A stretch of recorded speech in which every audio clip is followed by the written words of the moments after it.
When you look at Junipero Serra, I think it's very important to put it in context, the time that he lived. The history and treatment of the indigenous peoples of California is complex, controversial, and often painful. Serra was a part of the colonial efforts of Spain coming out here to the Americas. He was front and center in that.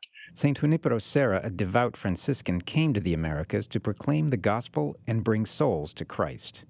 But it was two things. It was the churches, the missions, and you had the government aspect of it, which was the presidios. Presidios, or military forts, housed Spanish soldiers.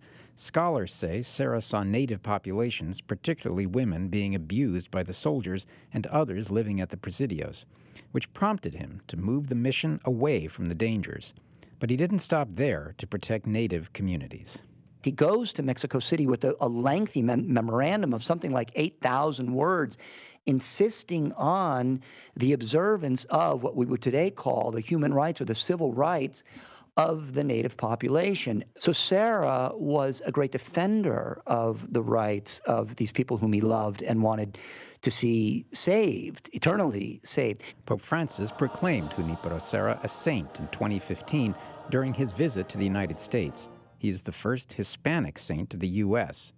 Just a few years later, however, as political and racial divides continued to grow in the U.S., California legislators passed a bill almost unanimously to replace a statue of St. Junipero in Sacramento, claiming enslavement of both adults and children, mutilation, genocide, and assault on women were all part of the mission period initiated and overseen by Father Serra. The Hispanic Council recently defended Serra, declaring, "This new attack on his figure lacks historical rigor. It's also an attack on the Hispanic legacy of the United States and California, which must be respected and cherished, as Junipero himself represented in his time of dedication and service to the native population." Archbishops Jose Gomez of Los Angeles and Salvatore Cordileone of San Francisco wrote a forceful op-ed in the Wall Street Journal. They said that while there is much to criticize from this period, no serious historian has ever made such outrageous claims about Serra or the mission system, the network of 21 communities that Franciscans established along the California coast to evangelize native people. We understand the bitter history of native exploitation, but history can be complicated and facts matter. St. Junipero Serra's mission work was not easy.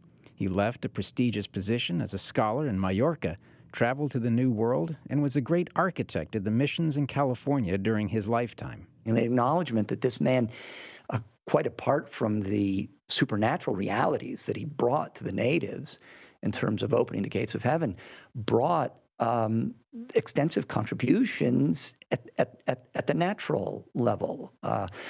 Agricultural contributions, irrigation, crop rotation, animal husbandry, textiles, metallurgy, tanning, polyphony, my personal favorite, viticulture. But this history seems to go unrecognized as racial, political, and cultural tensions in the U.S. seem only to be escalating.